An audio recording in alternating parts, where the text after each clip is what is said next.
God, this is not going to be funny. This is gonna be a crazy bit. Oh, what? Oh my god. This is niche. I don't understand anything. This is medieval dance teaching, and I'm riding a water steed. Oh no. No, let's not do that. What should I put in the background? Gay porn. Hello, welcome back to the Goodfellas podcast, episode number 21.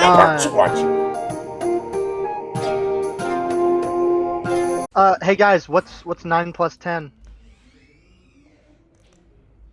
Follow all our letterboxes. Crucify that like button. For this episode, we're going to do something different. We've done 21 episodes, and none of them have really been about us, which is kind of classic. To start this episode, we're going to talk a little bit about us with a Q&A we're calling Who the Hell Are We? Love it. We've got a couple like Q&A type questions about our individual movie tastes that we're all going to answer and hopefully dig into some conversation. Then we're going to do Wavelength, and then we're going to do the foreign movie draft that Jared is going to put 4 movies down for. Ladies and gentlemen, start your engines. What Ready. are 5 or so movies that you would put on the equivalent of a Spotify... Fucking bitch! On the equivalent of a Spotify playlist about yourself. The question is not necessarily asking what are your top 4 or 5 movies. It's what are, like, 5 or so movies that you would put represent you True. and who you are as a movie-loving nerdy bitch. Waiting. I had to take my favorite movie because my number 1 defines me as a person. So I have to take Whiplash. Absolutely. I've seen it like 14 times. I love it. The next Good one that fact. kind of defines me, I have to take The Batman. Not only because am I literally Batman, I had to take it because of my love for comic books and comic book movies. For my number 3, I had to take Come and See. The war genre is my favorite genre of all time, and Come and See is, in my opinion, the best war film of all time. I also have to take Taxi Driver. I'm literally him. And my last one, I have to take it because I'm known as the film bro of the group. Interstellar. I kind of got the best thing ever for Christmas, and it's Interstellar on 4K. This movie is film bro galore. Whenever somebody asks my favorite movie, I'll always just have to say on principle Pulp Fiction. But I'm going to go for another little one of this guy's movies, but also not one of Tarantino's movies. True Romance. Ooh, Christian that's Slater good. is literally me. Clarence, who is really just Tarantino, is on this crazy like kung fu film kick, which leads into my next film, Dragon Inn. Now this film is a samurai film, but it's actually just a Western. This shit goes so fucking hard, which leads into my next motherfucking film, a snowy Western, which is The Great Silence. It features the peak of like dismantling the hero archetype of the mythical cowboy, and it's a bloody, bleak, horrible spaghetti Western, and it's literally me. Speaking of literally me, the character that I resonate to the very most in all of film history is one Theodore, played by Joaquin Phoenix, Spike Jonze's 2013 movie, Her. He is literally me. I'll throw in there, I'll throw in Blowout, because that Wow, your movie... mom's back out. All right, move on. I'm gonna take The Driver. Now, I could take Drive. I kind of relate to that movie a bit more. The Driver I relate to almost equally as much. Do you have a license?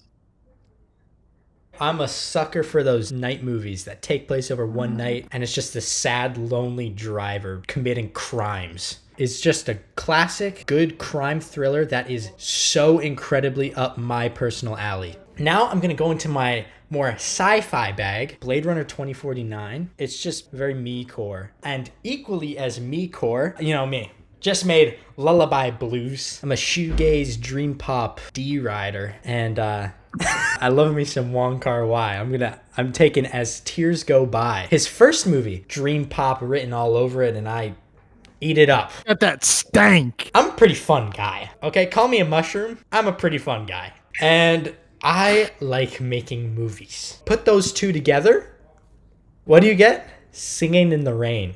I'm a happy camper when that movie comes on. So daytime, I'm singing in the rain. When nighttime rolls around, I become a dark and mysterious character. I'm gonna take Chinatown by Roman Polanski. When the moon comes out, I love smoking cigarettes. I'd say, and I truly mean this, the number one film I'd put on there is Space Jam. I am our general audience. I am not pretentious like you guys, but love you guys, but come on. I genuinely love the humor, the silliness, the stupidity. I love that in all movies, and I find enjoyment in many movies like that. And then second, I'd go for Forrest Gump, because I do love the Oscar bait. I do love that heartwarming garbage that you guys like to mock. And it gets hard, because it's like I could go for La La Land, Before Sunrise, something along those lines. Okay, Spielberg and Tarantino, they're my movies. Spielberg is like my director. He's the embodiment of me. So I'd go with like Jurassic Park or something. And then take your pick with Tarantino. I mean, Pulp Fiction I'd put on there, because I don't know, I just love what Tarantino does, and he's like my boulder for film. So for the second question, I got, what was the movie that got you into film the way you guys are today? And what about it did that? I love that question so much. So it was the summer of 2021, okay? 21. We're in lockdown, okay? Me and Ethan weren't really like friends. That summer I texted Ethan and I'm like, hey, you're a movie guy, because that's what he was known for. And I asked him for like a recommendation. And then I asked, hey, what do you review on? How do you keep track of your movies? Because I was just doing it in my notes like a loser. So the movie he recommended to me was Eternal Sunshine of a Spotless Mind. That was the movie that really got me into movies the way I am today. So Ethan put me on, but Eternal Sunshine of a Spotless Mind is the movie that got me into film. The movie that really gets you into film is a pretty good indicator, I think. I mean, that's my theory of who you'll become. Sit down in one spot. Do not move. So my film was, as I alluded to, was Pulp Fiction. I'd heard about it. Obviously, everybody has kind of heard about it. And it was on Netflix. And I was like, this Quentin Tarantino guy's got a dorky ass name. The energy of it, there was something different. They put something else in that movie. It was the first time I had kind of really noticed the synergy of everything at play here, you know? So I don't really remember the exact movie that got me into movies. I'm going to say this one because it's funny, and it might be slightly true. The year is 2015. I believe I'm in grade 6. I don't know what happened, but something got inside of me. I got penetrated by the world of film.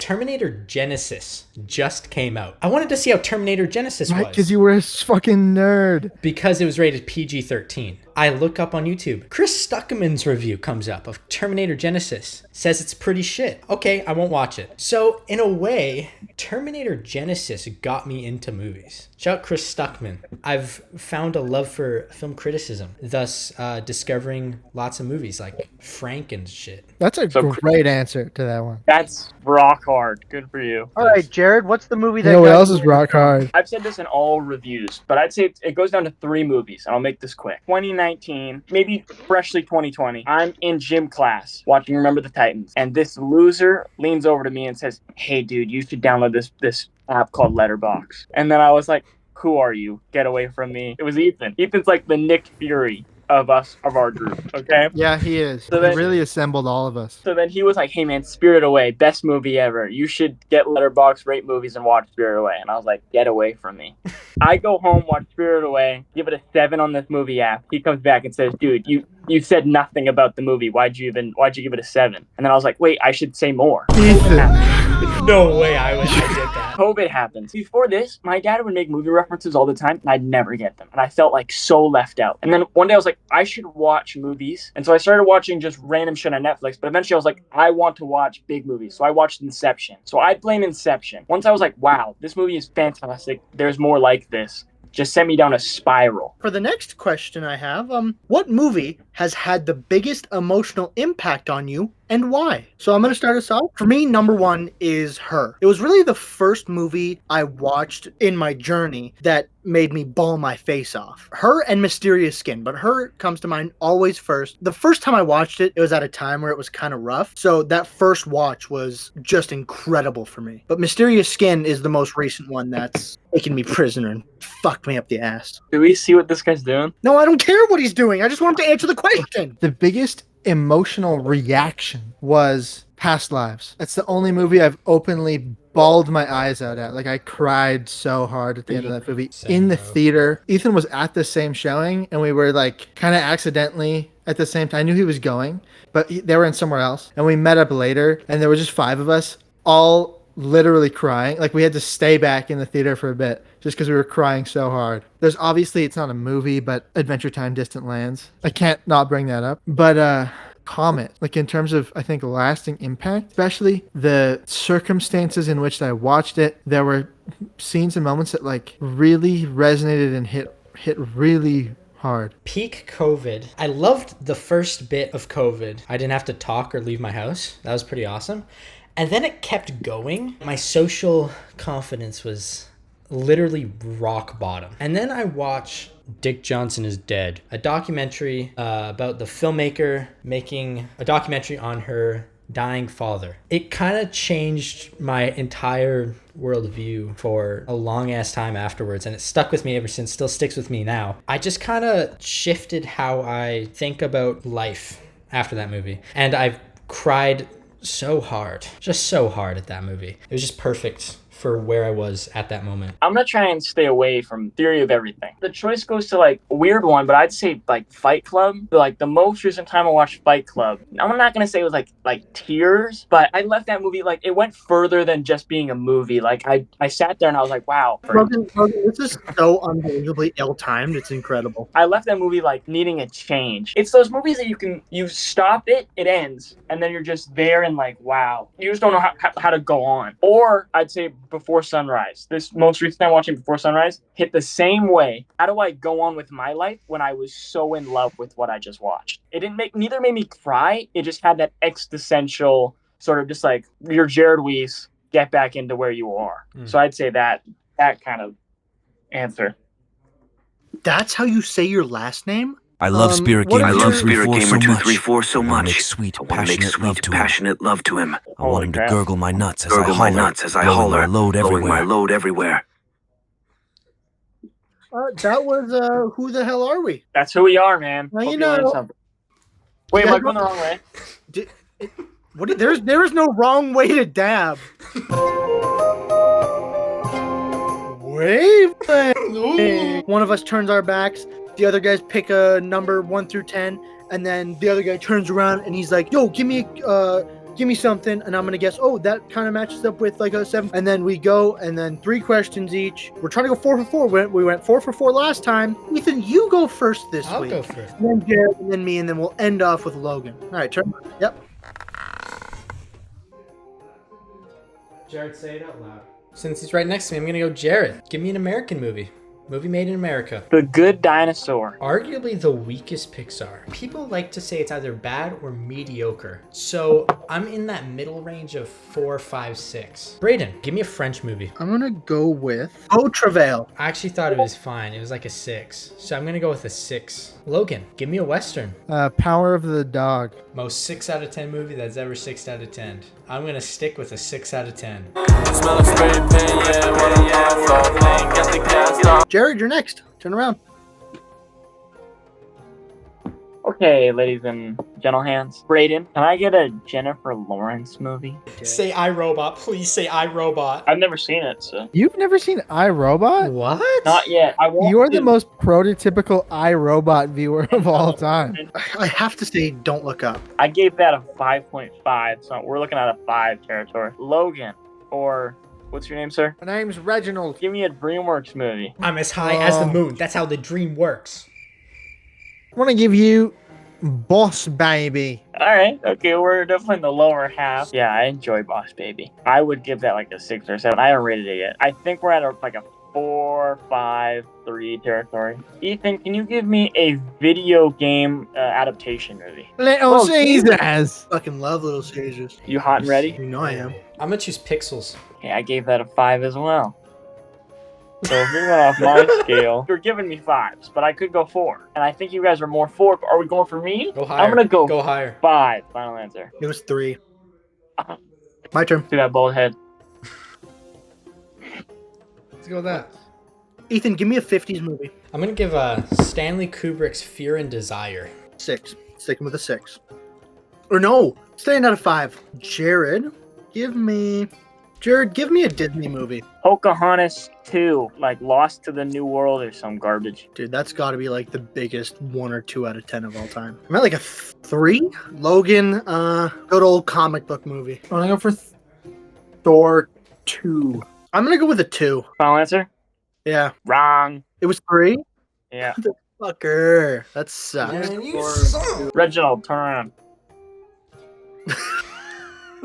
Now he probably knows because you laughed. So fucking stupid. Ethan, give me a British movie, at least a movie where they're all British. You know what's really goofy? It's an American movie. It has all American actors, but they're speaking a British accent and they're playing British people. I'm gonna take Bohemian Rhapsody. It'd be funny if you did a double fake out. I haven't seen the movie. The only thing I really know about the movie You is haven't that seen it has it? really Wow. That's cool. really bad Editing. editing, and it won the editing Oscar, which is fucking priceless. for the lols, I'll stick us at a 3. Raiden, give me a Japanese film. You haven't seen it, but Earwig and the Witch? That's like the ugly ass Ghibli movie. I'm gonna give these 2 movies slightly more credit for right now, and I'm gonna put us up at like a 4 or 5. Jared, give me a black and white movie. Oh, you. You love me. You got 4 to choose from. No, I don't. Like 5. I'm gonna go with Demons. I really hope that you guys gave me a 3 because I'm getting 3 vibes here. I'm gonna final answer at a 3.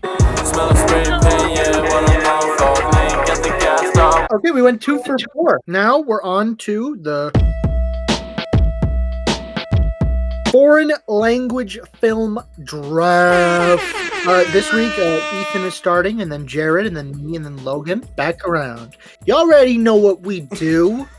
Does British count? Right off the bat, to start off, I'm between 3 strong, heavy players. I'm gonna choose one of them. 2 of them instantly gone. But I'm gonna take my personal favorite, Harakiri. Yep, I knew it was fucking gone. I'm gonna take City of God. Not what I expected. Wow. But, dude, what the fuck do I do now? I don't care if it's not gonna win me. I'm taking Come and See. I was expecting that from you. Yeah. I'm gonna fight you guys on this one. The pinnacle of Italian cinema. The good, the bad, and the ugly. Fuck yeah, Yeah. man. It's Yeah. English dub, but it's all dub. You know, Yeah. so I'm like one of those people that wins an Oscar and then doesn't give a shit, and just does whatever else they want. I've got a win on the board. I don't really care. This is a based ass pick. I'm taking Dragon Inn. Okay. Wow. I'm taking the obvious old boy pick. Thought I was gonna get that one. Jared, you're number 2. Picking Parasite. Yeah. Come on. I thought Jared was gonna pick Old Boy, and I thought Brayden was gonna pick my choice, Seven Samurai. It took us way too long to get Kurosawa on. here. Literally your favorite movie ever. I'm gonna take another Kurosawa. I'm taking High and Low. Yeah. I'm gonna take Ron. Great pick. This is kind of fucked up. Okay, he's not gonna take it. I'm gonna take Memories of Murder. Nice. Good one. I can't, in good conscience, not pick Throne of Blood, That was gonna be my next one. as well as Fallen Angels. Oh, this is another respectable one. I have to take it. I'm taking Akiru. Sounds fun. I'm gonna go for a wild pick. I want to win. I'm gonna go for Chungking Express. That's good. That's a great pick. I'm seeing a theme here where I really like Japanese films. We did a whole episode dedicated to this trilogy, and I'm going to take the best one in that trilogy, The Human Condition Part 3. I feel like I have a very respectable list built up here. And I'm getting Jared here because Jared has not seen anything that I've pointed out so far. So I'm going to take Spirited Away. Let's get some French in here. Let's go with Oui, oui. The Untouchables. Oh, okay. I'm gonna take Persona. The first Japanese noodle western. I'm taking Tampopo. Fuck yeah. Pick, Honestly, I'm gonna Good, the take- Bad, and the Ugly shouldn't be allowed, but That's what I was thinking. Okay, I'm gonna read them off again. So Ethan had Harakiri, Seven Samurai, High and Low, Human Condition 3, and Spirited Away. Oh my god. Jared had City of God, Parasite, Ran, Chungking Express, and The Untouchables. That's pretty good, man. I had Come and See, Old Boy, Memories of Murder, Akiru, and Persona. Yeah, that's ridiculous. And Logan had The Good, the Bad, and the Ugly, Dragon Inn, Throne of Blood, Fallen Angels, and Tampopo. Beautiful. Beautiful list. really good list here. Okay, I'm starting off. Logan lost me with Dragon and Tampopo and The Good, Bad, and the Ugly. I haven't seen any of them. Jared had a surprisingly good list. He has like my 5th favorite movie of all time with City of God. I have to say Ethan. Braden's list has a lot of more diversity, but sometimes you just can't beat the Japanese. So I'm gonna go for Ethan. Yeah, I really wanted more diversity. I love Logan's diversity. Jared, I'm glad that you branched out a bit, chose some very respectable options, you know? And Braden, you have that film bro touch that we all know and love. I identify with that side more than everyone else. You have Come and See. That was my real decider. I'm going to take Braden's list. For me, sadly, it comes down to what I've seen. The only two of what I've seen here is Ethan's Spirited Away and Braden's Old Boy. And Old Boy is immaculate, so I'll go with Braden. Tie? It's a 2-2 tie. Jared's seen 2 films from the 3 of our 15. It's crazy. So yeah, this will be decided by the 2 comments read on every video. Crad, we love you, man. We got your back. You're a welcome guest anytime, Crad. You trust ball, we'll be there to catch you, my guy. So we got a 2-2 tie between me and Ethan. The comments will decide. Please, for the love of God, vote. For the next draft, we're going to do movie titles. Thanks for watching. Like and subscribe. Bye. Farts. Straight up. I like gassed out the room with that shit. While I'm here with this mother effing pro Joe. Flexing on the poor again. Try it on the bit.